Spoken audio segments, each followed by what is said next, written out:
Om Sai Ram. Welcome to Sai Samarpan channel. मैं हूं आपके साथ में विन्नी और आज मैं एक्सपीरियंस लेकर आई हूं मनीषा गुरनानी जी का, जो महाराष्ट्र से हैं, चंद्रपुर में ये रहती हैं। एक छोटा सा गांव है महाराष्ट्र के अंदर, चंद्रपुर, ये वहां पर रहती हैं।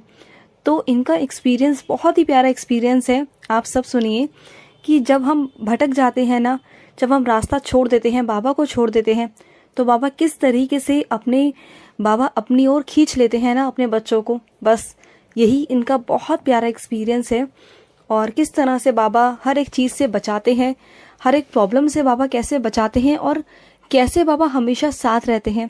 तो आइए उनका एक्सपीरियंस सुनते हैं। बहुत ही प्यारा एक्सपीरियंस है उनका एक्सपीरियंस इस तरह से है कि एक दिन ना मनीषा जी रात को फोन पे बात कर रही थी और उनके ना पूरी बॉडी में पेन था। तो बात करते करते होता है ना कि हम लेट जाते हैं और बॉडी में पेन है तो नॉर्मल सी कोई भी हम दवाई खा लेते हैं या कोई भी पेन किलर हम ले लेते हैं। तो उन्होंने वैसा ही कोई पेन किलर ले लिया, पर उन्हें ना नींद नहीं आ रही थी, बस वो लेटी हुई थी। कहते हैं ना नींद नहीं आती, बस ऐसे ही लेट जाओ आंखें बंद कर कर, वैसे ही वो लेटी हुई थी। और रात के समय यानी कि मिडनाइट में 1-2 बजे के करीब उनको ना बहुत तेज प्यास लगी। तो उन्होंने सोचा कि चलो मैं पानी पी आती हूँ जाकर, किचन में जाकर। तो वो उठ के आ रही थी तो अचानक से उनको चक्कर आ गया और वो दीवार से बहुत बुरी तरह टकराई और टकराकर गिर गई। और उसके बाद उनके हाथ में इतना पेन था। वो बताती हैं कि 2-2.5 महीने उन्होंने किसी भी डॉक्टर को नहीं दिखाया, बिल्कुल कहीं भी नहीं गई और 2-2.5 महीने से वो दर्द से तड़प रही थी। तो 2-2.5 महीने बाद उनका बेटा जो है वो डॉक्टर को दिखाने गया कि मम्मा की बहुत तबीयत खराब है, तो मैं दिखा ही आता हूँ, क्योंकि उनके बहुत दर्द होता था। तो जब वो डॉक्टर को दिखाने गए तो डॉक्टर ने बोल दिया कि ये फ्रैक्चर है। तो डॉक्टर ने बोला कि ये तो ऑपरेशन होगा, क्योंकि फ्रैक्चर होके भी 2-2.5 महीने हो चुके हैं, तो अब तो ऑपरेशन ही होगा और हम नहीं कह सकते कि ऑपरेशन सक्सेसफुल रहेगा नहीं रहेगा, वो आपकी जिम्मेदारी है, हमारी कोई रिस्पॉन्सिबिलिटी नहीं है। तो जब डॉक्टर ने ही हाथ खड़े कर दिए और उन्होंने गारंटी लेने से मना कर दिया, तो मनीषा जी घबरा गईं कि बाद में क्या होगा। तो उन्होंने कहा नहीं, मुझे कोई ऑपरेशन नहीं कराना है, आप एक काम करो, मुझे कोई दवाई लिख दो जिससे मुझे पेन ना हो। तो डॉक्टर ने कहा ठीक है, तुम घर चले जाओ, पर एक गोली तुम्हें जिंदगी भर खानी पड़ेगी, लाइफ टाइम, क्योंकि उससे ही दर्द तुम्हारा कम होगा, नहीं तो दर्द हमेशा होता रहेगा। जो एक गोली है वो आपको कंटिन्यूस रोज खानी ही होगी, तभी आपका दर्द सही रहेगा। तो वो दवाई लेकर ना अपने घर पर आ गई, लेकिन उसके बावजूद भी ना उनका दर्द ना बिल्कुल भी नहीं जा रहा था, बहुत दर्द था उनके। तो फिर उनका बेटा उन्हें 4 महीने बाद सेवाग्राम ले गया, वर्धा में जो है, बहुत से लोगों को पता होगा, वर्धा में बहुत बड़ा हॉस्पिटल है, ये महाराष्ट्र में पड़ता है। तो वहां पर उनको लेके गए। तो जब वहां पर गए ना तो डॉक्टर ने देखा, तो डॉक्टर ने बोला कि जो आपकी शोल्डर की हड्डी है ये अपने आप जुड़ चुकी है, लेकिन जो आपकी बाहें होती है ना, जो वो हड्डी है वो तोड़ मरोड़ हो गई है और वो एकदम से लिपट गई है। तो इसके लिए हमें ऑपरेशन ही करना होगा। डॉक्टर ने कहा हो सकता है कि हमें पैरों की हड्डी निकाल कर आपके बाजू पर लगानी पड़े और ऐसा कुछ प्रोसेसिंग हो सकता है। वो सब मेडिकली चीजें हैं, हम उसमें इतना डीपली नहीं जाएंगे। तो क्या हुआ कि डॉक्टर ने बस इतना बोला उनसे और उसके बाद डॉक्टर ने ये भी बोला कि काफी घंटे लग सकते हैं ऑपरेशन में और 30,000 रुपए का खर्चा आएगा। तो क्या हुआ कि उनका जो बेटा था वो कहता है कि मम्मी तो इतना सहन नहीं कर पाएगी और इतने घंटों का ऑपरेशन उनका चलेगा। तो फिर कुछ दिनों बाद वो सेवाग्राम में दूसरे डॉक्टर को उन्होंने दिखाया। तो दूसरे डॉक्टर ने भी यही कहा कि ऑपरेशन होगा, लेकिन आप एक्सरसाइज करते रहिए। जो मनीषा जी हैं ये बाबा को बहुत पहले से मानती थी, शादी से पहले से, मतलब मानती मीन्स लाइक कि पूजा करती थी। उनको इतना नहीं पता था कि बाबा इतना डीपेस्ट, मतलब बाबा का कोई चमत्कार है, बाबा की कोई लीला है या बाबा साक्षात बाबा हैं। तो बस जैसे घर वाले पूजा पाठ करते थे ये भी करती थी। तो ये अपने पापा के साथ में बचपन में 3-4 बार शिरडी होकर आ चुकी हैं। उसके बाद ये शादी के बाद भी 1-2 बार जा चुकी हैं। तो उसके बाद ना ये बिल्कुल बाबा को भूल गई, क्योंकि कभी बाबा को इन्होंने उस नज़र से कभी नहीं देखा था जिस तरह से एक साईं भक्त देखते हैं। और एक साईं भक्त के अंदर जो भक्ति होती है ना वो नहीं थी, बस ये नॉर्मल ही बाबा को पूछती थी, एक भगवान की तरह, जैसे घर वाले जाते हैं तो वैसे ही करती थी। तो उसके बाद में क्या हुआ, जब सब तरफ से टूट गई, परेशान हो गई, उसके बाद में जब ये घर वापस आई तो अचानक से ना इनको बाबा की याद आई, बाबा का ध्यान आया अचानक से। अब बाबा होते हैं ना तो अपने बच्चों की लाइफ में आ ही जाते हैं। तो इनको ना बहुत दर्द उठता था, बहुत दर्द, इतना दर्द कि सहन नहीं होता था, बिल्कुल भी सहन नहीं होता था। ये जोर जोर से चिल्लाती थी। जाहिर सी बात है, अगर किसी के फ्रैक्चर होगा और वो इस कंडीशन पर पहुंच चुका होगा कि वहां ऑपरेशन ही है, तो उस कंडीशन में क्या हालत होगी किसी की भी। तो वही हालत उनकी थी और वो रात रात भर चिल्लाती थी। डॉक्टर उन्हें नींद की गोलियां देते थे, 5-5 गोलियां वो खाती थी। वो उनकी इतनी बुरी हालत थी और वो लंगड़ा लंगड़ा कर चलती थी, क्योंकि जब वो गिरी थी तो उनके पैर में भी चोट आई थी। तो इतनी प्रॉब्लम उनके साथ में हो गई थी और वो बिल्कुल भी सहन नहीं कर पा रही थी दर्द को। तो अचानक से एक रात में क्या हुआ, इन्हें बहुत बहुत ज़्यादा दर्द हो रहा था और ये उठी, अपने रूम से बाहर आई। तो ऐसे ही इनके मुख से अपने आप निकल पड़ा कि साईं मुझे बचाओ, साईं मेरे दर्द को मिटाओ साईं। इस तरह से ये बोल रही थी बाबा से। इतने दिनों बाद, इतने सालों बाद इनके मुख से अपने आप साईं निकल पड़ा। और जैसे ही ये अपने रूम से बाहर आई तो इन्होंने मंदिर की तरफ देखा ना, तो मंदिर की तरफ इनको एक रोशनी दिखाई दी, क्योंकि बाबा इनके मंदिर में भी शुरू से ही हैं। तो जैसे ही इन्होंने मंदिर की तरफ देखा तो रात के वक्त अचानक से एक रोशनी बाबा के चेहरे पर इनको नजर आई। अचानक से एक बहुत बड़ी रोशनी, जिसको बोल सकते हैं आप, वो रोशनी इनके मंदिर में इनको दिखाई दी। और उसके बाद पता है क्या हुआ, उसके बाद ये अपने कमरे में गई। उसके बाद इनका जो दर्द था वो बहुत हद तक कम हो गया और इन्हें इतनी अच्छी नींद आ गई ना, इन्हें पता ही नहीं चला।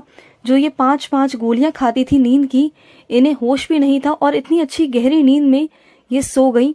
जब वह सुबह उठी तो इनका जो दर्द था ना वो बहुत हद तक कम हो चुका था। जैसे कि रोजाना की तरह जैसे ये सुबह उठती थी तो इन्हें बहुत दर्द होता था और रात भर ये दर्द में ही तड़पती थी, रात भर ढंग से सो नहीं पाती थी और सुबह उठ के भी दर्द से तड़पती थी, बहुत मुश्किल से सरवाइव कर पाती थी। लेकिन उस रात के बाद सुबह जब ये उठी तो इनका जो हाथ का दर्द था वो इतना कम हो चुका था, ना के बराबर।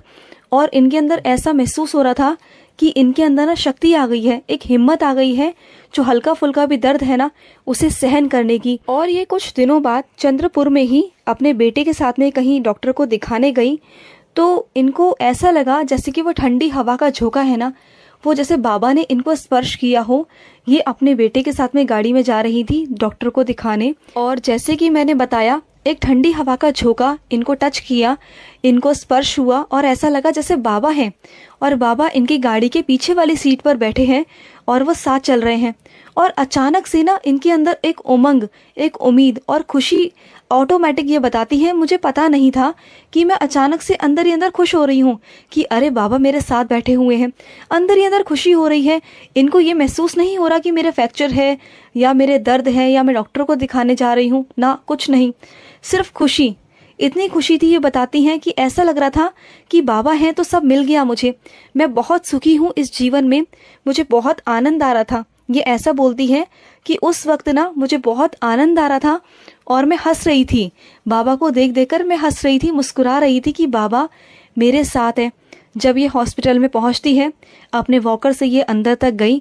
इनको कुछ नहीं था, जैसे पहले ये बहुत प्रॉब्लम में रहती थी, बहुत रोती थी, परेशान होती थी, तो ये हंस हंस के अंदर गई बहुत खुशी से, जैसे कि इनको कोई प्रॉब्लम नहीं है। बाबा ने सारे दर्द इनके ले लिए और ये बहुत अच्छे से डॉक्टर को दिखाने गई। डॉक्टर को दिखाकर आई बाहर और जो इनकी दवाइयाँ 5-5 चलती थी, एक दिन में ये 5 गोलियां खाती थी नींद की, तो अब वो गोलियां जाकर 2 हो गई हैं। पूरा दिन में ये सिर्फ 2 गोलियां खाती है, पहले कहाँ जाकर ये 5 गोलियां खाती थी। और इनका दर्द इतना हद तक कम हो गया है ना कि बिना ऑपरेशन के ये आज भी इतने अच्छे से चलती हैं, फिरती हैं, सब कुछ करती हैं। लेकिन इनके हल्का फुल्का दर्द आज भी रहता है, लेकिन अब इनके मन में सुकून, इनके मन में शांति, एक ठंडक सी आ गई है कि बाबा इनके साथ हैं, साक्षात इनके साथ हैं। तो एक तो बाबा ने बहुत बड़ी जो प्रॉब्लम थी इनकी ऑपरेशन की, जो इतना बड़ा इनके साथ में होने वाला था, बाबा ने उन सब से इनको बचाया और बिना ऑपरेशन के बाबा इन्हें चला रहे हैं। इससे बड़ी बात क्या हो सकती है। हाँ, हो सकते हैं कि हम सबके कुछ कर्म होते हैं, वो हमें भोगने ही पड़ते हैं। तो बाबा ने उस कर्मों को बाबा ने सूक्ष्म कर दिया, यानी कि छोटा कर दिया। बाबा कर्मों को खत्म तो नहीं कर सकते, क्योंकि अगर बाबा चाहें तो खत्म कर सकते हैं, बाबा खत्म भी कर देंगे। लेकिन अगर बाबा ने हमारे कर्मों को अभी नष्ट कर दिया, अभी खत्म कर दिया ना, तो वो अभी के लिए खत्म हो जाएंगे, लेकिन आगे चल के ना हमें कैसे न कैसे वो भोगने ही पड़ते हैं। तो इसलिए बाबा कहते हैं कि मैं तुम्हारे कर्मों को ना, अशुभ कर्मों को मैं सूक्ष्म कर देता हूँ, छोटा कर देता हूँ, बल्कि आगे चलकर भोगने से अच्छा है कि अभी इन कर्मों को भोग कर खत्म करो और आगे जो जीवन है उसे सुखी से बिताओ। क्योंकि बाबा ने ना हमारे लिए एक बहुत सुंदर सा, एक अच्छी सी मंजिल तैयार कर रखी है, जिस पर जाके हमें बैठना होता है। क्योंकि बाबा है हमारे लिए खूबसूरत सी बाबा ने रास्ते बना रखे होते हैं। तो बाबा चाहते हैं कि अपने बच्चों की ना फटाफट से सारे जो अशुभ कर्म होते हैं ना वो समाप्त हो जाएं और अच्छे कर्म हमारे जीवन में आ जाएं। और जैसे इनका कहना है, मनीषा जी का, कि ये बाबा को भूल गई थी, क्योंकि बचपन में ये पूजा करती थी, फिर शादी के बाद भी ये करती थी, शिरडी गई, उसके बाद ये बाबा को भूल गई। तो बाबा ने इनको अपने आप से जोड़ने के लिए ना, बाबा कुछ ऐसी चीज़ें करते हैं कि मेरे बच्चे मुझसे आकर जुड़े।